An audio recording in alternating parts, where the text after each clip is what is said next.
I'm about to pull this stream over. Hold on. We are going to put our thinking caps on what would make a Destiny 3. All right. Where is thy paint? I know you're blinded right now. Here we are. All right.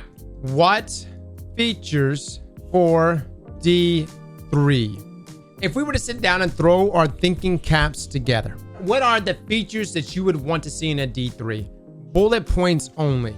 Les is saying Forge mode. Now, hold on. Let's talk about that a little more. I would like to expand on that a little bit more. When we say Forge mode, what are we forged? What are we creating? PvP maps? Gambit maps? Are we building strikes? Whatever. You could build whatever. So Forge mode is literally anything.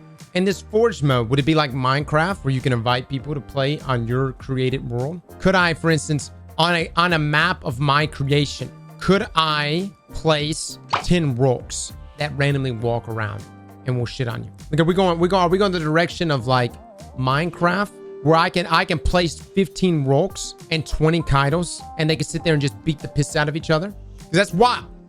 For me, I want to take the more MMO approach. All right. This is going to seem like an impossible feat, but I'm sure 20 years ago, if people saw the kind of games we're playing today, they would have been like, how is that even possible? Think about how linear games were back in the 90s and early 2000s, right? I want a true open world.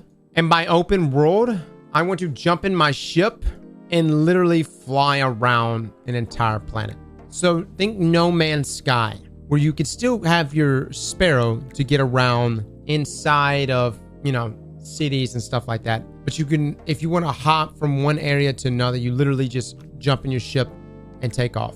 In doing so, hold on. In this same fashion, I want worlds to feel enriched. And one of the best ways to do that is to make them feel so massive, so huge, and at the same time, have so many secrets. We kind of get them from Lost Sectors, but imagine if Bungie introduced Lost Sectors and they made them like Skyrim dungeons, where you go in there and it's just one cavern into another cavern into another cavern. So as much depth as I want to see exploring on a linear scale, on a vertical scale, I want to see that as well. Literally exploring the depths of the planet or the moon or whatever.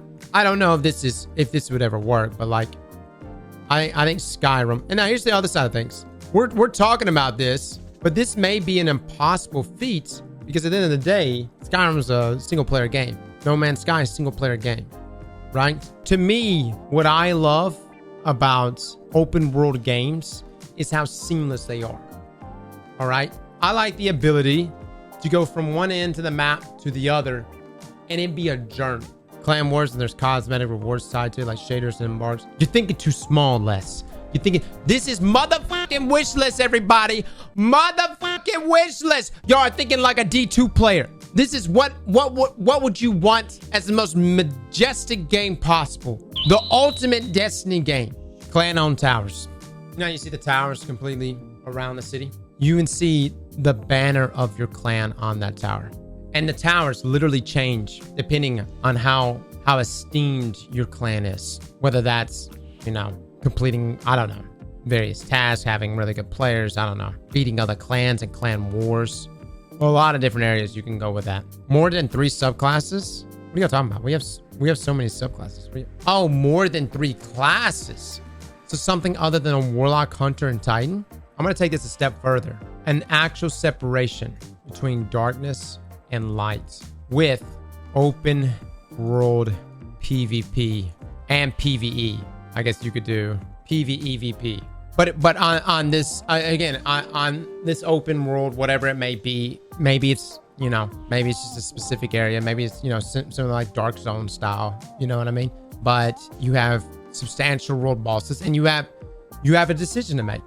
You're out there, you see someone across from you, they're part of Team Darkness, you're part of Team Lights, but you have a world boss in front of you. You can either kill and destroy that world boss together and split the loot, or you can kill each other and then try to attempt that world boss, or in the middle of killing that boss, you decide to kill each other. Who knows? You can call this Gambit, but I almost feel like you don't even want to call it that because you're just going to lose everybody and that shit. As Dark Zone Division, there you go. Look, man, Division got a lot of things right. Really, really. These are features that we're pulling from other games that we love. But what's so beautiful about this, what I really want to do about this here, is that there's a constant struggle between how much of the percentage both the light and the darkness is dictating on this world.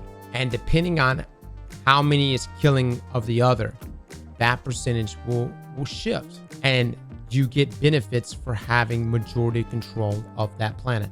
You get to pick a new race, like a Fallen or Cabal character that plays a Guardian. Yeah, I mean, that would be that. Again, this is wishlist stuff. And that in that same umbrella, you can pick amongst all alien races. So if you want to be a Cabal, you'll have net benefits for that. Maybe you're literally tankier. Your benefits are, you have a lot more like, I don't know, artillery base, darkness and light abilities. I don't know what the hell we would do with the Hive. I don't even know if we can do the Hive, but we'll throw that in there. Linear character progression, whether that's from level 1 to 100, whatever that may be. What I'm saying when I say linear character progression, I mean, when Destiny 3, if we ever got a Destiny 3, we don't need to have like 12 different types of leveling. Like, and think about how many changes we have had to the leveling process in Destiny over the past 5-6 years. There needs to be a clear idea, a goal in mind that this is a 10-year character progression update. As in, it's gonna be something that's understandable and will continue for a very, very long time. Pretty much the duration of the game. Yeah, take the features from WoW, make it a Destiny FPS. I mean, really, like, that's all I'm asking is, turn Destiny into an MMORPG. Now, let me ask you this. Hold up. Let me ask you this. You can collect all these features from Final Fantasy to World of Warcraft. You can even do crazy things. Some of you are like, what about Grand Exchange? What about trading? Whatever. But let me just say this. Would you still play the game? If Bungie said, hey, sure, we'll give you all of this, but it's going to cost you $15 a month. Would you pay a subscription for a Destiny 3 with these features? Pretty much, if you can imagine any MMORPG feature, would you pay for it? Would you pay a subscription for it? And $15 a month is technically what other MMORPGs do. World of Warcraft, Final Fantasy, they're all around 15. And they charge for their annual expansion. So it's $15 a month, and you're going to have to pay for the expansions. 55% of you said yes, you would pay for a subscription service for Destiny. 45% of you said no. What I want you to know, and the reason why I like this poll, is that Bungie will not make this sort of commitment to these level of features and it not have a subscription model.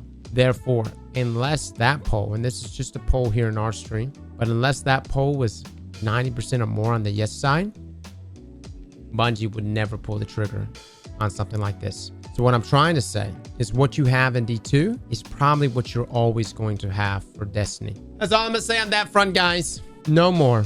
No more. Slap that like button like your mama told you right.